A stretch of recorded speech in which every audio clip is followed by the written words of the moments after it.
Hi, and welcome to the Animal Training Academy podcast show, the show for animal training and behaviour nerds, where I, Ryan Cartledge, interview the world's most proficient animal training and behaviour geeks. We're absolutely thrilled and grateful to have you here with us today. So make sure you hit that subscribe button on whatever you're listening to this on so that you don't miss a single episode. Each episode of this show is brought to you on behalf of the ATA membership.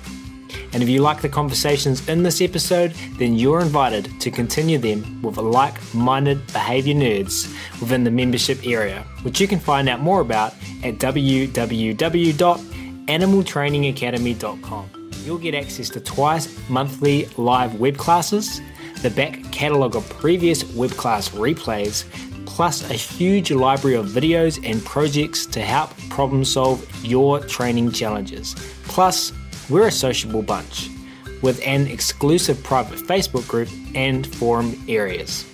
It's like a Netflix social media platform for animal behaviour geeks.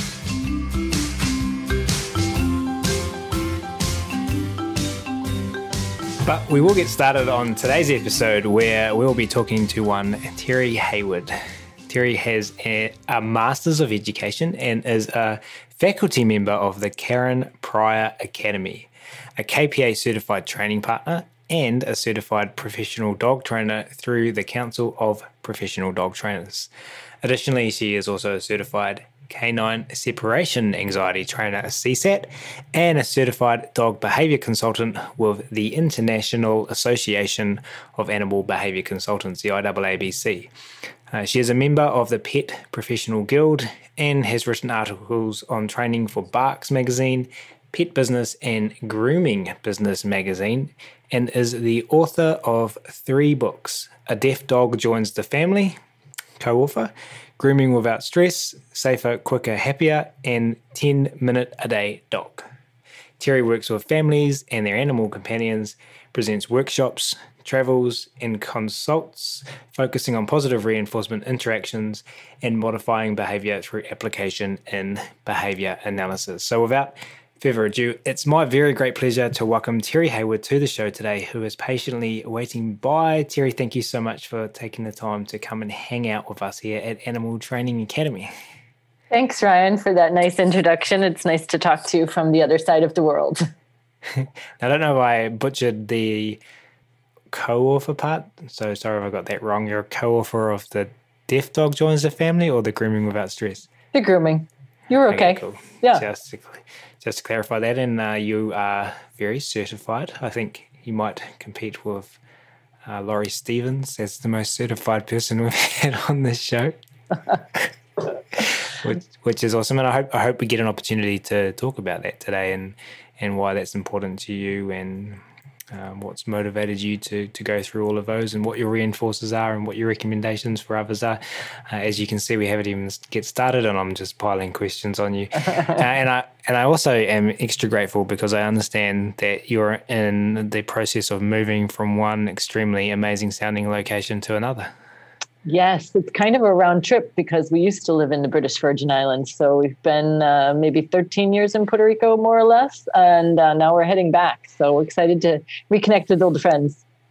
Yeah, and they're both, I've only seen pictures. I haven't been to either, but they both look pretty idyllic locations to base one's life. Yeah, there's no real winter clothes needed. We'll just leave it there.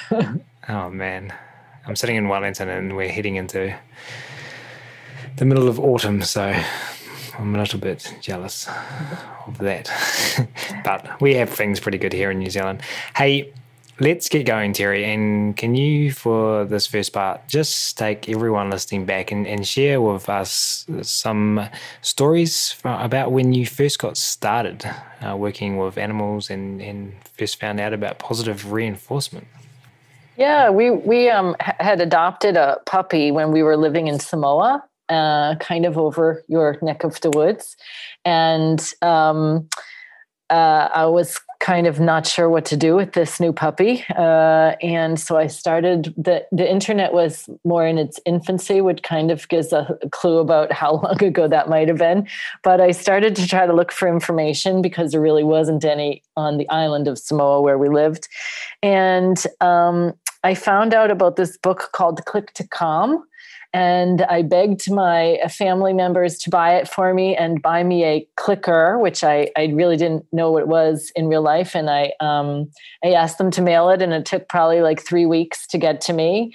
And I started going through the book, and I was like, wow, this is a really different way to kind of look at things and be able to communicate with animals. And it was kind of really exciting. Now when I work with clients, the very first time that they click and the dog responds the way they do, and you can see the people and the humans light up.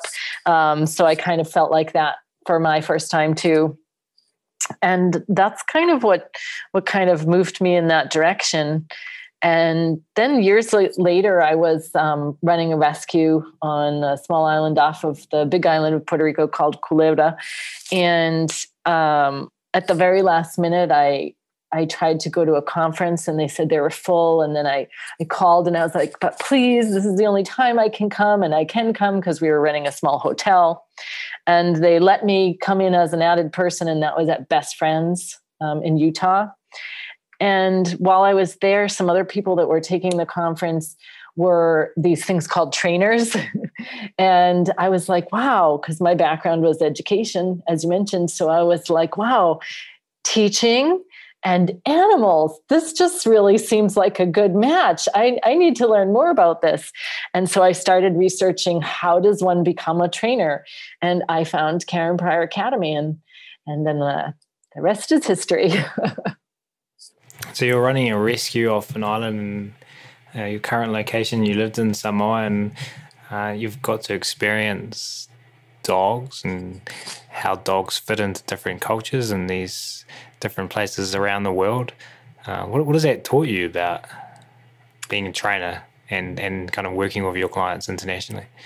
Well, now with like we were talking about technology, being the beauty of allowing us to communicate today with the technology that we have, I've been working for several years with clients around the globe, because whether I'm 6 feet apart from them in person or talking with them via Zoom, the training piece is really largely for the loop end of the leash. If we're talking about dog training, it's really for the humans. We're doing coaching and teaching and training on how to appropriately communicate and read body language, recognize, understand, and interpret that observable body language, and then being able to adjust criteria on our plans moving forward to communicate better and set our animals up for success.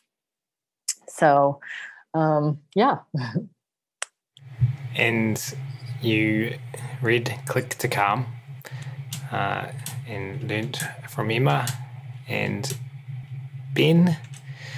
And was that because the dog you adopted in Samoa had reactivity issues? Were you facing similar challenges? Mm-hmm. Yeah. The puppy was being reactive, or was reactive with other dogs, with people. And of course, like many of our clients, the only information that I could find prior to that, coming across that book, and this included anecdotal information from friends, even the vet on island, was to get a choke chain, to use aversive methods, spray bottle, all the things that we've heard before. And so, like I mentioned, this was just a whole different thing. I was like, how does this little plastic box, how's this going to work? How is this going to be something totally different than all of this other pile of information, which I really feel kind of icky about. So, and could see was not really helping my puppy. So yeah, it's kind of an exciting starting point. And how does one go from that to owning a rescue in Puerto Rico?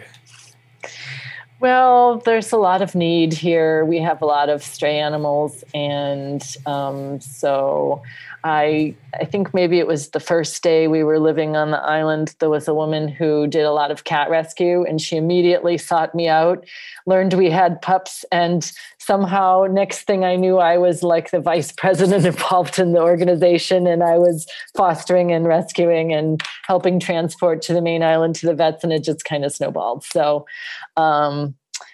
in recent years, I've taken several steps back from rescue, moving full time into training and behavior work. But I think those early pieces really were helpful, in my experience, in seeing all the work that people do and recognizing too that across the spectrum, there's really more room for help with education and how we can better communicate with animals. So you just kind of fell into this. You fell into the rescue back then. Was that something you were thinking about getting into when you moved to Puerto Rico, or do you think like that kind of little ripple that happened then has led to where you are today? Do you think you might be somewhere completely different if that hadn't happened? I think it all kinds of mounts up, in terms of like that fork in the road. Years ago, my husband and I had applied to be Peace Corps volunteers, if you're familiar with the American Peace Corps volunteer scenario. At the same time, we'd applied to teach English in South Korea, and both of those opportunities came through at the same time. We chose to be Peace Corps volunteers in Papua New Guinea. Which, you always wonder if something had turned out different. I'm really grateful and happy for the direction we chose, though. And then, that sort of, we already really enjoyed international travel prior to that. But when we were sort of preparing for the Peace Corps, we backpacked around Central South America for a couple months. And then sort of that just fueled our interest in travel. And now, pre-pandemic, but I was at the point where I was getting to combine travel with work a lot, which was really exciting for me. Growing up, I know I'm going off sort of in a different direction, but you said that was okay. We'd always had exchange students, and many of them were students who lived with us for a year each. A couple of them were from Japan. When they got married, we attended their wedding in the stateside, or on the stateside wedding as family members. So one of the opportunities as a trainer was that I got to go and present in Japan, again, colliding the world's travel and, my career allowing me to have awesome chances to do things that I love. Yeah, not only is it okay to go down rabbit holes, we encourage it on the show, so that's cool. So you went to, that's fantastic. I mean, the amount of your travel was becoming really obvious early on in this episode. One of the places you said you went to was Utah to go to the Best Friends conference. Who did you go and see there? Was it a number of people, a single person? That kind of was a next turning point, fork in the road, you said, I think, to kind of move your thinking forward? Yeah, I was going to the conference for animal sheltering or work with rescues. But like you said, I came out of the conference with an idea that, hey, maybe I could be an animal trainer. This sounds really great. And it sounds like something that's sort of right up my alley. And that's when I, again, came home and started researching, well, how does one do that? And as I said, then I stumbled across Karen Pryor and looked into a couple other programs and really just gravitated towards them and loved my experience. Because I was living in Puerto Rico then. Yes, I think I was here then. I ended up doing the World program, which has generally international students. So I was with Terrie Ryan in Squim for our workshop portion, but I had classmates from South Korea, Ireland, South Africa, Taiwan, some of them who I've since seen at conferences like Clicker Expo, which is, again, a really fun bonus when we can travel, of getting to meet colleagues from all over, doing things that we really enjoy. And so you've traveled the world, and you've also traveled the world of certifications. You've got your KPA cert, your CTP, your CSAT, IAABC certification. So obviously this is important for you and reinforcing for you. Can you share with everyone what's motivated you to explore all of these different certifications and continue your ongoing education, which a lot of us do, but I don't potentially think we do with so many certifications. I mean, I'm not saying it's a bad thing in any way, shape, or form. I think it's freaking awesome. But I'm just curious about what for you has been so reinforcing and motivating to get those letters. Yeah, well, again, early on, I was sort of diving headfirst in and just was thirsty to learn more. And I thought, okay, when I graduated from Karen Pryor with my certified training partner certification, then I thought, okay, so what's next? And so I just, and really just enjoyed learning in the area that I was now immersing myself in. And then, again, just continuing to find opportunities that would kind of take me in different directions. With the separation anxiety, I knew that was a lot of work that was done remotely or virtually. And where I, again, live on a small island, I was interested in that aspect, which, like I said, now has led to a point that I was working almost probably 85% virtually prior to the pandemic. So my days didn't change a heck of a lot, with the exception of all travel schedules being canceled. But I think that in our industry, because animal training is largely an unregulated industry, it can be really helpful for people to demonstrate that they're continuing educational opportunities. A lot of certifications require continuing education units, CEUs, in order to maintain them. And so it shows a commitment to continuing to keep up to date with the latest information and to try to continue to be a lifelong learner. Like we want our clients to continue to learn. We can also say that we're out there continuing to try to absorb the latest and best information so we can know better / do better. Do you find that it's important information for your clients when they choose to work with you, that they see you've got all of these numerous certifications? Yeah, it's a good query, because I don't know that the general public might know quite as much about the different certifications. They see letters, and I think sometimes either recommendation or reputation, or, for example, I'll share that I'm a faculty member and teach people who would like to be trainers, or that I've written books. And I think sometimes those are things that clients can relate to, and or word of mouth is really valuable. I think, if they have, I work with a couple of veterinary behaviorists who refer to me. So if people have the confidence and trust in their VB that they're working with, and they've suggested that they reach out to me, that's,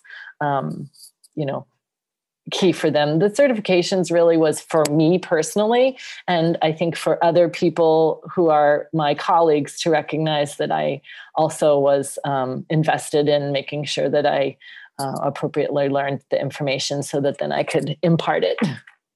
So I'm super curious. I've just done KPA, and I'm like you, I'm super interested in exploring other certifications for my own development and to help, because we've got a big audience for this podcast, and with Animal Training Academy, be knowledgeable when people ask those questions, because they ask them all the time. I'm curious to ask someone who's done numerous certifications if there was a Terrie Hayward certification of dog training. Like, now that I wish you could all see Terrie's face right now. If you've learned something from all of the different styles of getting certified, like you have to do this to get this certification. Maybe it's more writing based, maybe it's more practical based. Like, what do you think are the important components that make up a good certification? Yeah. One of the certifications that I've done was it's an independent scenario, so they're not associated with the school, and theirs is very much like a traditional test.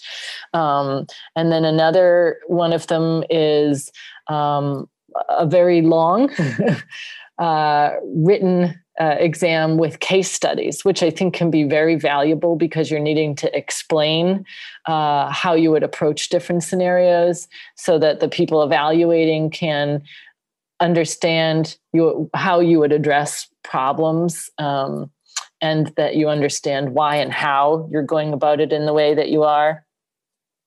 Other certifications involve a in-person component and a training component where you have to demonstrate your training. There's another piece that demonstrates your teaching. And so I think, again, with video now, we can do a lot of that virtually. I'm teaching, like you mentioned, you're doing a workshop or a webinar soon. I have an upcoming workshop which is going to be online, and we're doing a teaching piece and a training piece. But again, we can do so much virtually, which is really fantastic, especially in these times. So awesome. And another thing that I wanted to glean from this opportunity that I have for talking with you today is you mentioned that pre-pandemic you were already working virtually. You're already set up to kind of face the challenges that many of us faced when this time last year the laws of everything changed. So I'm curious, being someone who has worked within the virtual space for quite a while, what do you have to offer people? I know people have kind of been really successful at making that pivot, and as an industry, I feel we've done extremely well. Curious if you have anything to offer with regards to what you've found has worked and what you've seen over the last 12 months from people who have had to make this switch. Yeah, Ken Ramirez started the online live from the ranch, and I think I was maybe the first guest. I was on again later, but the first time we were actually talking about this subject, it was early on, and like you said, people were moving towards virtual learning, and then I did a couple of articles for KPA and one for IABC also on virtual learning. I think, it's made us more cognizant about, looking at lighting, background, like we did our sound check before we started, making sure people know so much more about microphones and headsets. I used to have to say, oh, well, no, I won't be coming to your house. We're going to meet on something called Zoom. Well, now I don't have to say via something called Zoom. Everybody would roll their eyes at me if I said that now. Everybody knows what Zoom is. I think also being able to as you know, being a KPA graduate, we use tag teaching with acoustical guidance. So being able to communicate and really finding ways to guide people when you're not physically in the same space. So I think those are nice qualities and skills that we've been able to continue to further enhance because we had to, but side bonus. So, yeah. And do you use the clicker when you're doing tag over Zoom? I do not. I tend to say with my humans, okay, your focus point is hand to home. If I don't want them keeping their hand parked in their tree pouch, I'll say your home position can be, any place except parked in your pouch. It can be on your left shoulder, on your right shoulder, down by your side, touching your thigh, behind your back, small of your back. Any of those are open as options. So when I say hand to home, then that's what I'm talking about. Choose one of those positions and place your hand there. So yeah, I don't tend to use the clicker. I also work with a lot of dogs that are deaf. And so I use a visual marker. So just as an aside there. Yeah, cool. I was just curious about the lag time on live calls and using clickers. Yeah. I don't know the answer to that is, but yeah, I mean, from my client's perspective, when they're using clickers, as long as everybody's Wi-Fi is functioning, I haven't found any issues with the timing. So that's good. Awesome. I'm curious because you've kind of got numerous areas of collaboration and certification from numerous organizations, and you've got to focus on behavior analysis, and you're doing separation anxiety, and you're working with deaf dogs and grooming. And thinking back to your story in Samoa, getting a dog, reading Emma Parsons' books, I know there's lots of people that listen to this show who might be thinking that they share similarities with young Terrie. They've just picked up their first book, and they're kind of wondering what direction to take. What is your advice to someone right at the start of their journey? Do they explore behavior analysis? Do they go straight to doing a KPA cert? Where should people get started? Well, my bias is that KPA as a faculty member is a great program, but my experience was that as well. I think getting some really good foundational information, even going through KPA, I remember that others in my class, we talked about, well, what books should I be reading? And just having that community was helpful in sending me in the right direction. So I think that getting really solid foundation, because you want to understand, what is a marker? What is a reinforcer? What are schedules of reinforcement? What does it mean to change criteria? What is desensitization, counter conditioning, sort of all the basic vocabulary, and then you can expand from there. I always also too suggest that my KPA students then look into as next steps, because just like I did, and like you said, you mentioned as well, oftentimes people want to know, okay, what should I do now?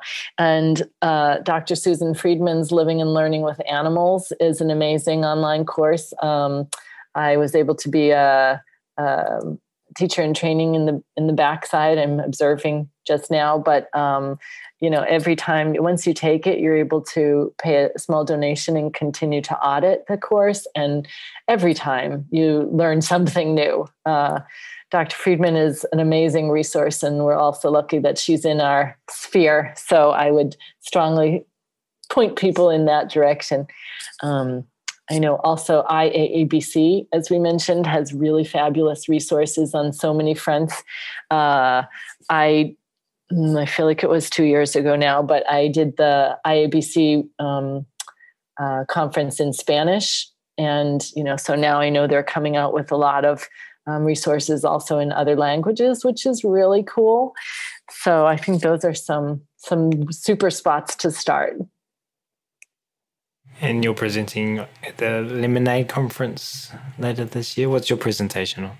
Yes, I am. It's on non-auditory communication. I work with deaf dogs. Yes. Awesome.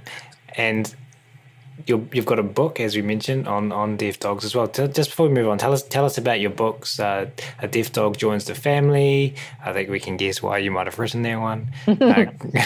Grooming Without Stress, and your 10-minute a day dog. Can you just briefly tell us about those books and kind of why you wrote them? Yes, thank you. Yeah, so when we adopted a deaf dog, and a deaf dog joined our family, which just to quickly back up, we were fostering her. A friend had rescued her. She had 11 puppies. She said, "Could you help? This dog is really bitey and mouthy and jumpy." And that was how she described her. So I went over with my clicker, and then we really quickly learned that, hey, I think this dog is deaf. And so she said, I really could use your help. Would you consider fostering her? So once all the puppies were adopted, I said yes. And months later, my husband was like, how's that finding a home for this dog thing going? And I was like, well, she's really special because she's deaf, and I really like her, and I want to make sure we find her a great home with like someone that has to be like a positive reinforcement. Well, maybe really like a positive reinforcement trainer, like that would be ideal. And he's like, I see where this is going. So Blanca became a permanent family member, and then I was looking for resources that I could point other people to, and so I decided, well, I should write one. And then I also started a Facebook group called Deaf Dogs Behavior and Training, because I wanted, again, a resource where I knew that there wasn't a lot of anecdotal information as much as data-based stuff. with the Grooming Without Stress book, my colleague Jay Anders noted that our other co-writer, Anne Francis, had just recently won like a big prestigious grooming award. And Jay said, hey, you know what we should do? We should write a book with Anne. Anne happens, well, let me back up. Anne is a master groomer. Jay is also a master groomer. Jay is a CTP, Karen Parr Academy Certified Training Partner, like us. And Anne is also my sister. So we, the three of us, got together and came up with this book. Because again, in the grooming field, there's a lot of information that could be shared. And then I had a friend who was doing a lot of rescue up in the States, and I would, because she's my friend, we would just talk dog stuff.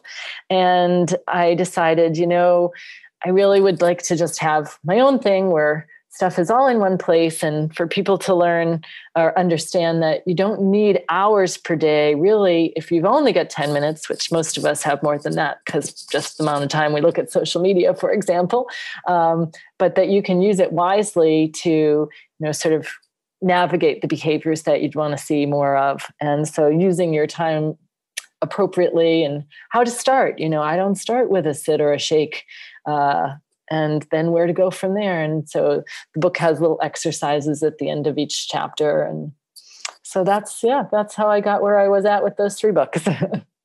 Yeah. And what was your, like, how do you get started writing a book? Were you just like, hey, I'm going to write a book, or were you like already writing, or like kind of how did that happen? I was doing articles, like I'd done articles, like I said, for KPA and a couple of grooming magazines. But yeah, writing a book is a lot of work.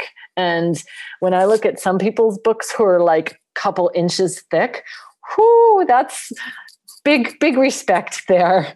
Because you think you're done. And like, if I look at my books now, I'm like, oh, I really need to rewrite those. I don't have the time right now, but I really would like to just like do a next edition, because as soon as you hit publish, you know, you all of a sudden think, oh, how did I miss that? Or how, I would like to change that language, or I do that a little bit differently now. So again, that whole theme of evolving, continuing to learn. Yeah, I don't think we've ever had anyone on the show who said, yeah, writing a book's easy. It's so you said your sister's a master groomer and a KPA cert? My sister's not certified KPA. She's not a trainer, but Jay is. She's a master groomer. Did you say that? Yes, and certified KPA, yeah.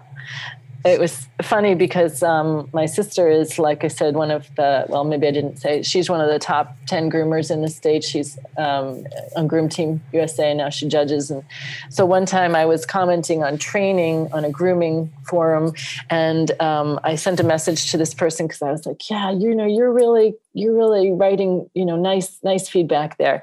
And I said, are you a trainer? And she said, no, I'm a groomer, but I really am interested in training and behavior.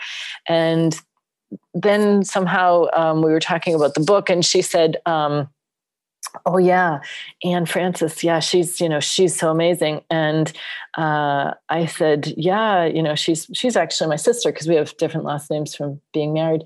And she's like, wow. So did you ever actually sit down and have dinner with her? And I said, well, pretty much every night growing up. Yep.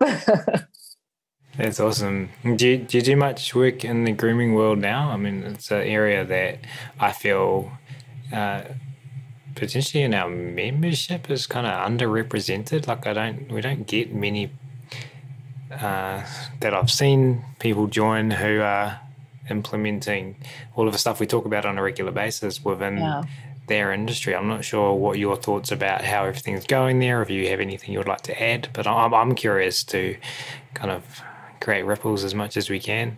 Yeah, I wrote the grooming course for Fear Free, which I obviously highly recommend.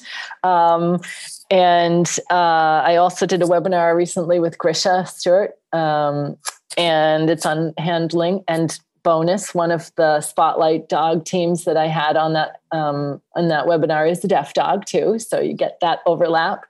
But I think that I was presenting at conferences, groom grooming conferences prior to the pandemic as well.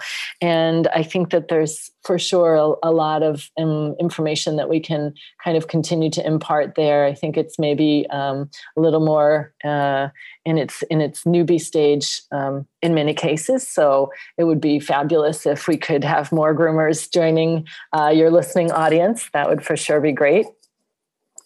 And like you say, grooming, handling, veterinary care, all of that sort of falls under the same umbrella. So, going to the groomers or to the vets doesn't have to be torturous for your pets, especially now where still a lot of the animals are in a drop-off situation where the families maybe can't go inside with them.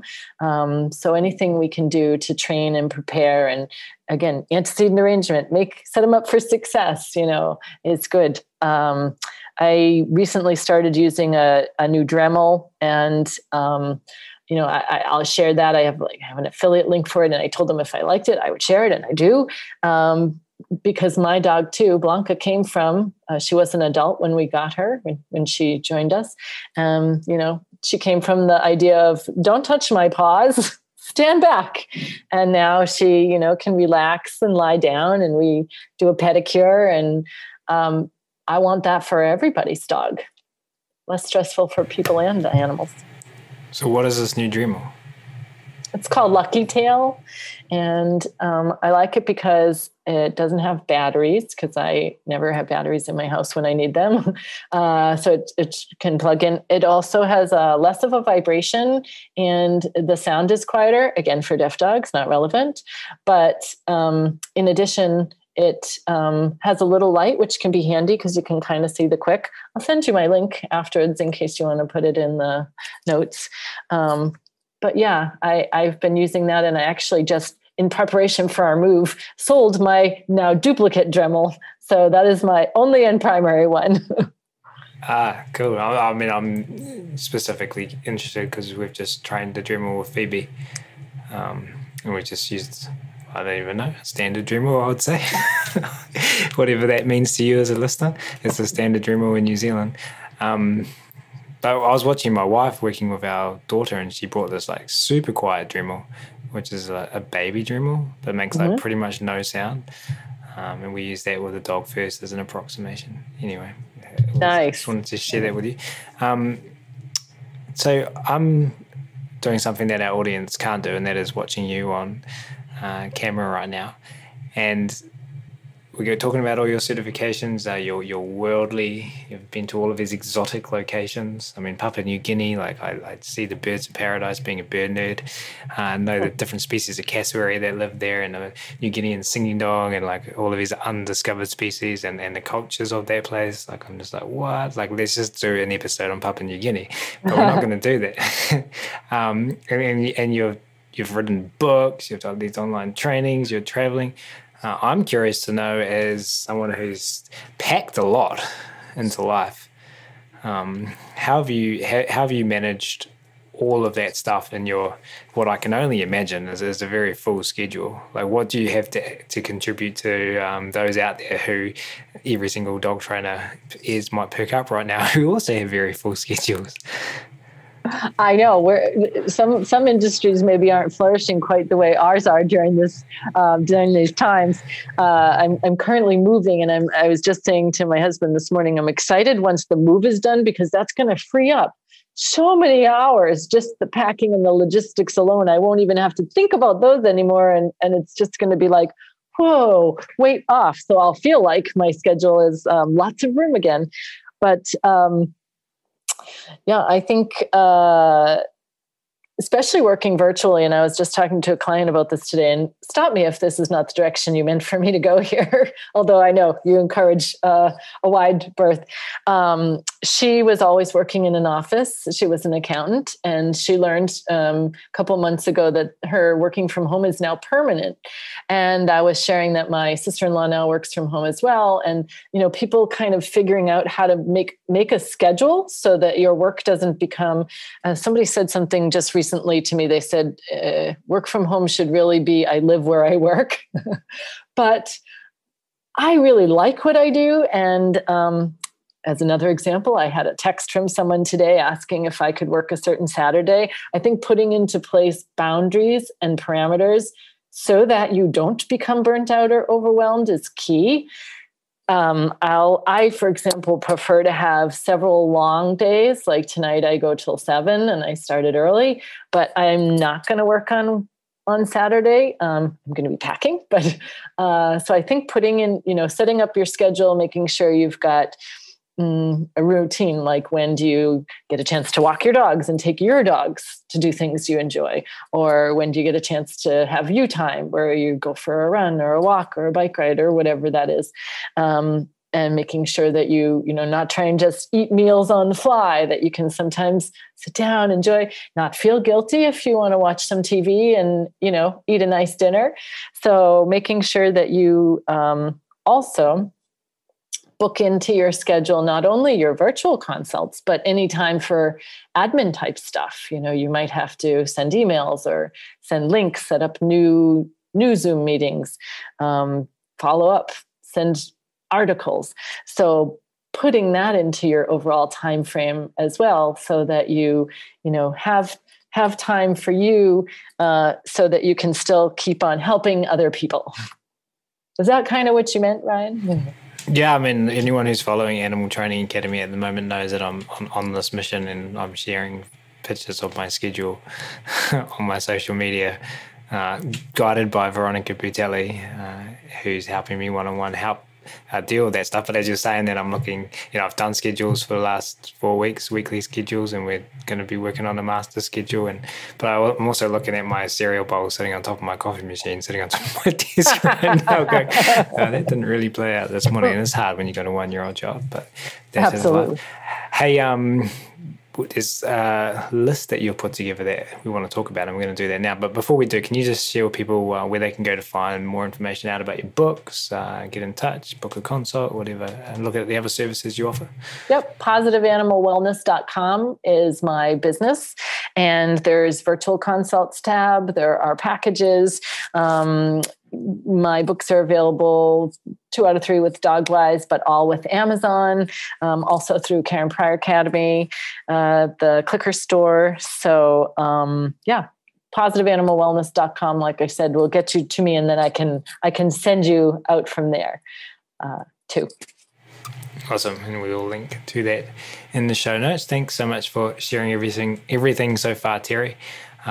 We love hearing people's behavioral odysseys, we like to call them here on the show. So thank you for sharing that. The other thing we like at Animal Training Academy is ripples, things, no matter how small or insignificant those things might be, that might be able to do and create positive change in the world. And so I love that when I asked you what you most wanted to talk about, considering your plethora of certifications and experience and worldly travel, in Ryan's paraphrased version, what you said was, how can we incorporate positive reinforcement into our daily life to create more ripples in the world? And I think that you and your thoughts fit perfectly into Animal Training Academy, Terrie. Another thing we like to do at ATA is break things down via list. The listeners of the show know that. So you're very kindly offered to share with us Terrie Hayward's 5 ways that we can do this, incorporate positive reinforcement into our daily lives to create more ripples in the world. I'm so excited to hear what you're going to say. I know our listeners will be too. So let's get going. What's numero uno? I feel like that was a big build-up, Ryan. No pressure. And opposite to the big build-up was think small, only because I think if we think big, sometimes it feels overwhelming. We think, oh, well, that's just too much. I couldn't possibly do that. So if we just think of one small thing that we could do to move in the direction that we would like to go, whether it's just Google something and start there, and that's just the tiniest tip of the iceberg, so to speak. And if I could move to number 2, because it kind of dovetails with that, unless you have a question. Well, we like to talk about a lot of things at ATA. If you haven't figured it out from the last 60 seconds of this podcast show, is celebrating approximations. Would you say that what you just suggested is analogous to that's my number 2 ourselves? Is it? Yes. Great minds think alike. Look at that. I know. You'd think that we were like typing notes back and forth, but we're not people. We're on the same page.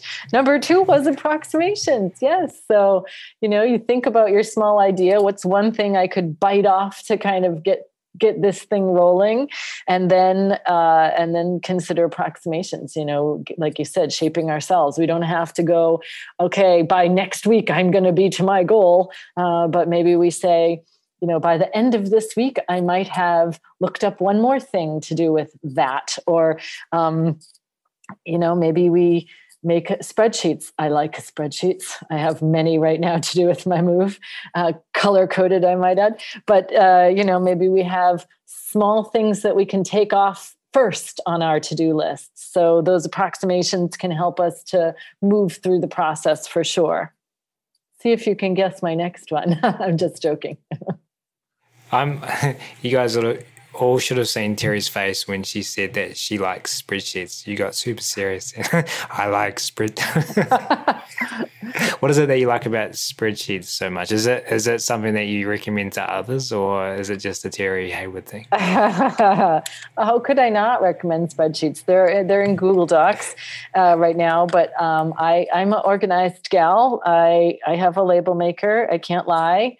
I like to be organized, which is why if I was to spin my screen around right now so that Ryan could see the boxes and the chaos that I'm surrounded with right now is really unsettling, but I know it will end. Yeah, because before I was questioning how you look so calm, but you've learned to sit but you got a nice backdrop. This is the only remaining non-chaotic place in our entire apartment. So if I even do this, you can see cardboard boxes. Oh my God. I have to keep the illusion's ruined. Yep, it's all done. So number one small thing we can do to move in the direction that we can.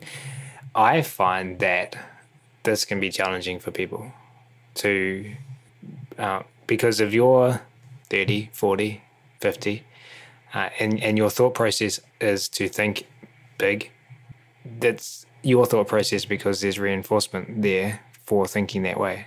So how can one, and the answer is kind of to approximate your way there, I feel, but what advice do you have to people who are like, okay, that sounds great, what do I do now? So you mean in terms of finding their next path or what they want to do? Well, I feel like, back to talking about scheduling and organizing yourself and spreadsheets, Terrie's face lights up. And the opposite of being organized is being potentially, I own this, you can think differently if you want, being overwhelmed. Right. And so what I'm interpreting you're suggesting, and I might be wrong, is that to overwhelm, think smaller. Yes. And I love that.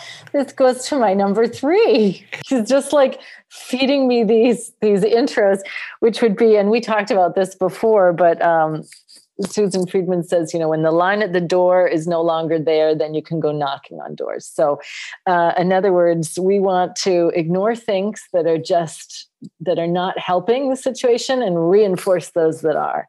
So in terms of thinking small, find something small that you find that's reinforcing, and just try to ignore all that other clutter. So focus on the small thing and then approximate forward, whilst trying to not let, as I mentioned earlier, all that other stuff that's not helpful take up real estate in your brain. So really trying to just, narrow down to something that, again, in my move, I'm trying to hark back to Marie Kondo and sparking joy. So find something that's sparking joy and then, run with it, but via small approximations, and keeping all of that external stuff that's not really helpful on your focused goal on the sides. Look at that. I think we've tied together 1, 2, and 3 so far. We're good. So I'm curious. That Susan Freeman concept about, when that line of people down the street dries up, then I'll go work with other people. It's just always on my mind, because it's a kind of a opportunity cost evaluation of, do I want to be spending my time here with this person? Are they in that line, or am I ignoring the people in the line and dealing with this situation? Yep. And I'm kind of getting the feeling that what you're saying with just the first 3 points is to do what we do with our dogs or our non-human learners with ourselves. Absolutely. Yes. I mean, we have to practice what we preach, so to speak, right? Why is that so hard? I feel like this is something that I think about a lot as well.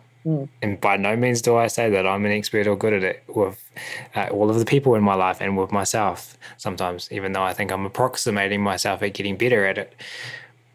But it seems to be hard. There seems to be a chasm between our application.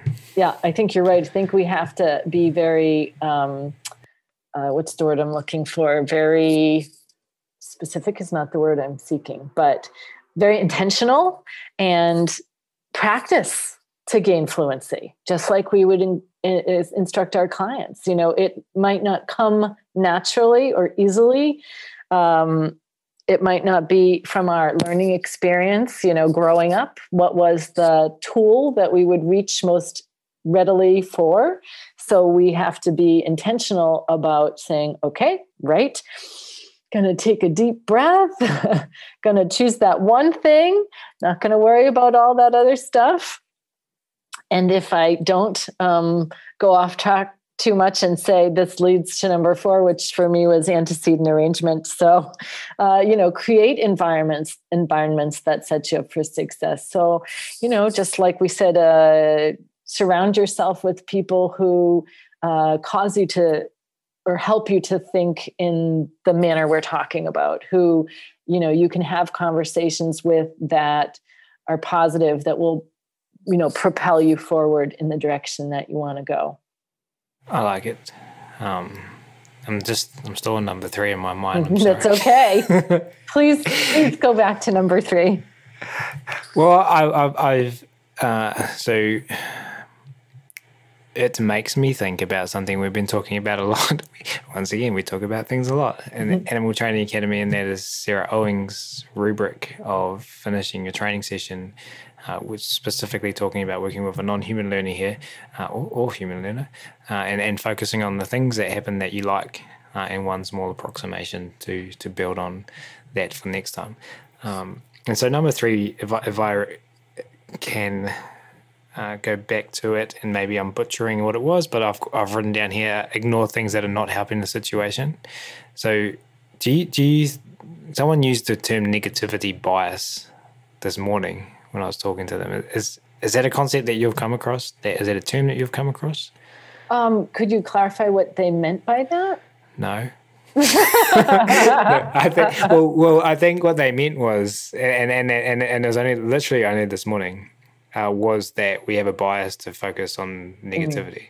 We have a bias to focus on what we did wrong, or what we don't like.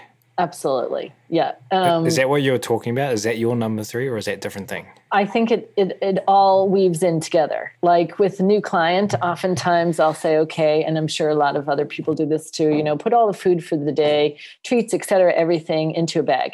And then when you see the dog doing something that you like, or parrot or cat, you want to use your food to reinforce that behavior. Because probably if we're looking at the whole day, the dog or bird or parrot is doing lots of things that we like. And we only then usually might pay attention when the barking starts, when the squawking begins, when the scratching the inappropriate furniture area begins. So we kind of need to flip our brain around to focusing on all the stuff that is positive, that is things that we want to reinforce.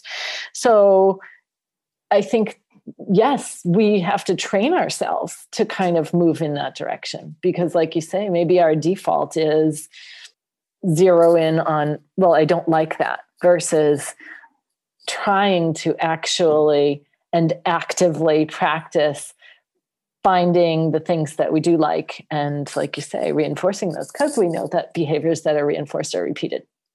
Right. And we want to set our environments up well to facilitate that happening, which was your number 4. So I'm thinking about, as I surround myself with Terrie Haywards and all of these other amazing individuals who are doing amazing things, and who every time I sit down and chat with them, I learn so much. Thinking about, where ATA helps most, and I'm exploring these thoughts in my day-to-day activities at the moment, that they just keep coming to my mind, that what we're doing with our membership is trying to help people become learners. Like, how do you learn? You're nodding your head, does that, because you see yourself train, because I'm taking this from the things that you've decided to add to your list here. You see yourself as someone who works with clients and intentionally works with people to help them become better learners themselves, or is that an intentional part of what you do? Like, you're like, I need to just teach this person how to treat themselves as a learner. I think that's yes. I have to think about that, but yes, because I think a lot of times when we're at least first working with clients, they're like, here's my dog has problems. Can you fix this? And we have to say, okay, let's reframe that first. What would you like them to do instead? And then how do we get there? And currently you have reached out to me because you're not quite sure how to do that. So if we just look at it like that, absolutely, a big component is for you to gain skills, knowledge, experience, so you'll have that toolbox going forward, and then be able to, a lot of times too, at the beginning when I'm talking to people about whether or not they want to move forward, I'll explain that this is really an investment in your learning. So yes, it's helping people to, again, gain new experiences, new perspectives, new understanding, so they can then extrapolate that out to whatever new issue they might face in the future. Rabbit hole? There's one in front of you. Do you want to jump down it? Go ahead. Let's go. Well, part of this, and something we talk about a lot and within ATA, is celebrating approximations and using Sarah's rubric, and getting comfortable with, like, not needing to necessarily know the answers, but to know how to learn. Like, just try something and then use that data to take your next approximation. Now, last weekend, Sarah Owings, and this is probably why it's so fresh in my mind, although I always think about this, jumped on a live class with us, and it was for ATA within our membership, and we got Phoebe dog out, my dog, and we did some live training on camera, and we implemented Sarah's rubric, and all of our members were saying the things they liked, and we're just like changed one small thing for our next session. We only did 5 reps in each session. But Sarah had like such awesome recommendations. Like, straight away I was like, oh my God, I didn't see that. Like, here I am implementing it now, and now we're going to move forward faster. And then after the class, I was like, so what does this mean? Does it mean that, like, is there value for me as a learner in going, let's just find that subject matter expert and get the best recommendations, and then like bypass all of the learning that might have got us there anyway? Or do we allow ourselves to go, hey, look, let's just be a learner, and let's like stumble through that and get the contingency based learning. And so when you reach that end result, like we're at the end result, we've got the same end result, but we've got a different learning history behind it. Well, so here's a question back to you. Yes. Let's think about errorless learning. Do we need to have mistakes to learn? I would submit not necessarily. So we don't need to have a lot of pain points. So we could go straight for that expert. We don't need them to spoon feed us the information, but we could glean a lot of their info. And then they may, we're going to have to go back and do some experiential learning along the way for sure. Because, if we've worked with a family and one person is doing the live training, the rest are sitting on the couch going, she just told you that. She just said hand to home. Why are you doing, but then they get up and try it and they're all like kind of a little fumbly too. So watching, watch one, do one, teach one, watching is different than physically enacting the plan. And even further to that, I know that I've heard things like I was even saying in Susan's class, but, you hear something and then you're in a different place in your learning. And you might not have been ready to be able to absorb it the same way and incorporate it in the same manner. So, I don't think learning is this way's, done. And I was going to say better than another way, but a little bit, yes, I do. Because we don't want to necessarily employ aversives. Having said that, I used aversives at recommendations of quote trainers when I was working with my dogs way early on. I'm always grateful for the fact that I saw firsthand how terribly our relationship and the behavior deteriorated, but I'm so sorry that it was with an animal who lived in my home. But again, if I had it to repeat, I wouldn't choose to go down that path to hit those learning goals. So, not that you asked, but my fifth thing was continue learning. And you are a operationalized version of that. I try. So this goes back, this conversation then is taking me back to number one. Right, what is one small thing we can do to move in the direction that we can? And one reason I really enjoyed, I've implemented it. I did Sarah Owing's Cybersync course, and then I learned from her how to do the rubric, and then I implemented it myself. And one reason I liked it is that I find, and we talked about it in this web class we did last week, in analysis paralysis, right? So if you've got this idea that I can go straight to the source, which stumbling through business for 5 years and now working with Veronica Patelli, I'm like, oh my God, like what? Right. Like, seriously, I could have done this the whole time. But I mean, at the same time, we have Animal Training Academy, and Animal Training Academy supports me and my family, and it's a really great business, and it's helping lots of people. So, like, I'm totally fine with, and I learned stuff that I learned at university in a very different way, practically applying it versus learning it and writing an exam about it. Yeah.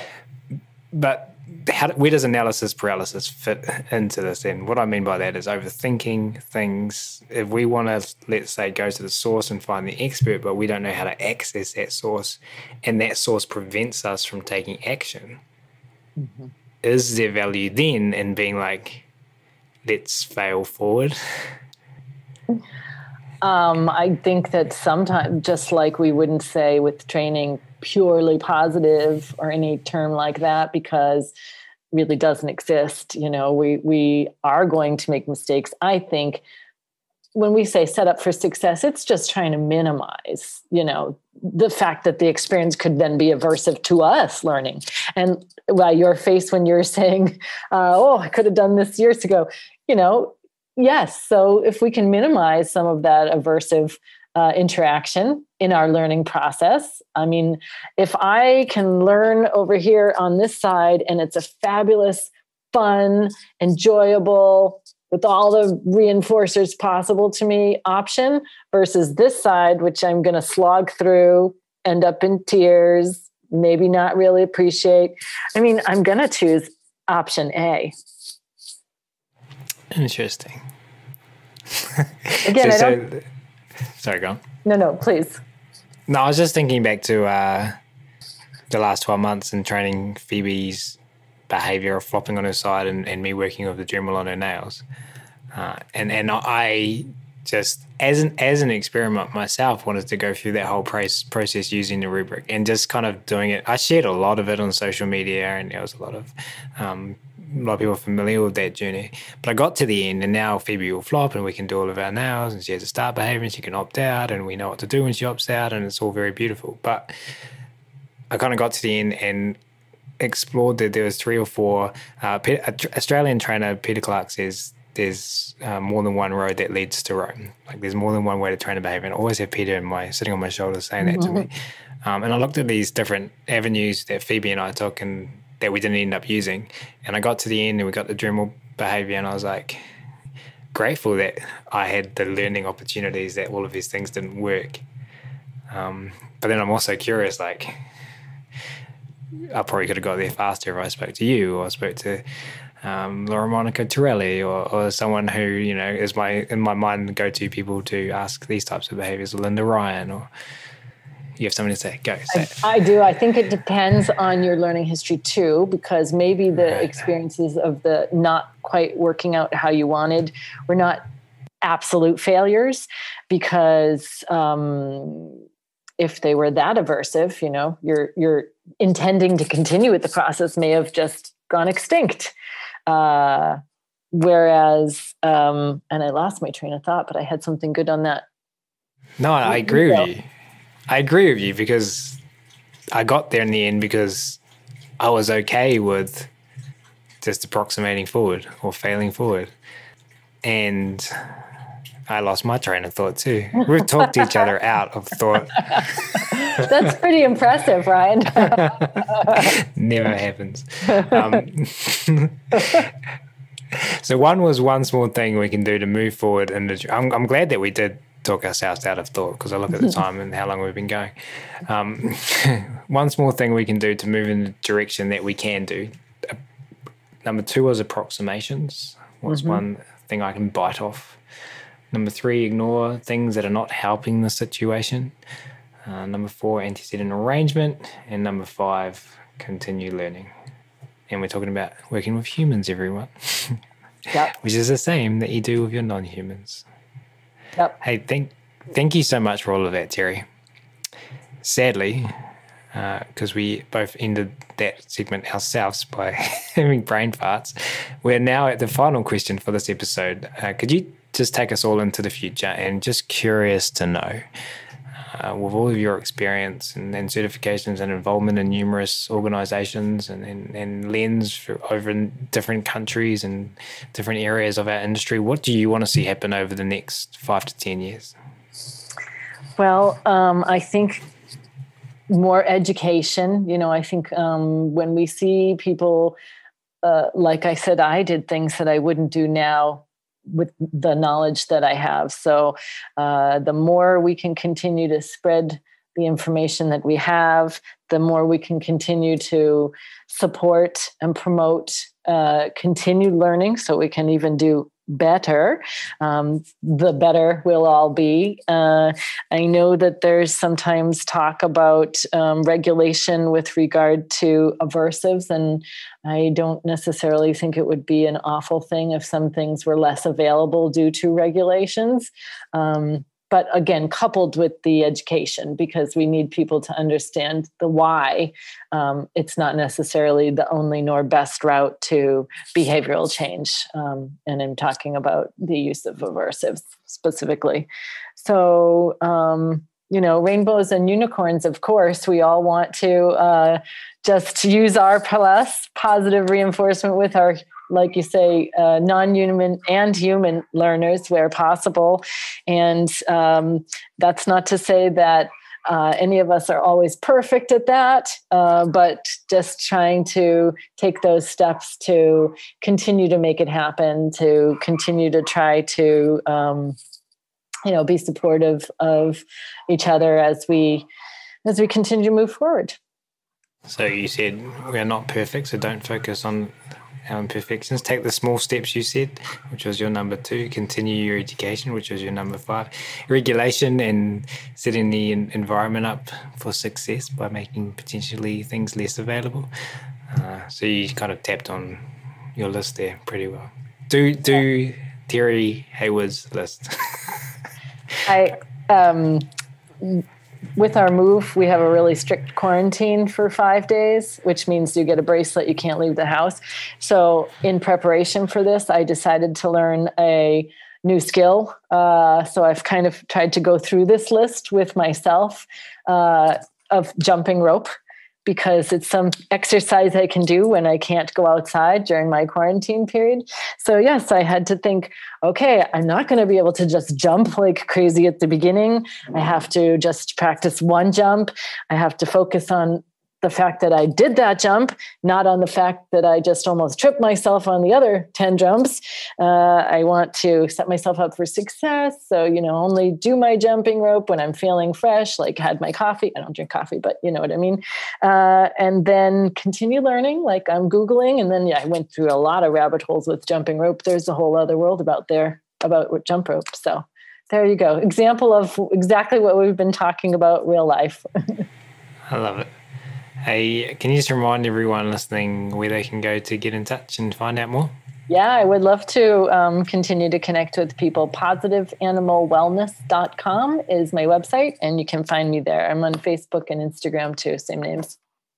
Wonderful. And we will, of course, link to all of that in the show notes. Terrie, this has been so much fun. So from myself and on behalf of everyone listening, we really appreciate you taking the time to come and hang out with us. Thank you so much.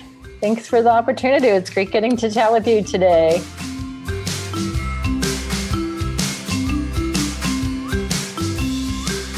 We do, of course, really appreciate all of you tuning in today as well. And if you have enjoyed this episode and you were interested in carrying on the conversation about working with our animals in the most positive, funnest, choice-rich ways, then as mentioned at the start of this episode, the Animal Training Academy community is waiting for you. Head on over to www.animaltrainingacademy.com and click on the membership button in the main menu to learn more about what members are describing as the Netflix social media platform for behavior geeks. That's it for this episode though. We're going to wrap it up there. Thanks again so much everyone for listening. You'll hear from us again soon.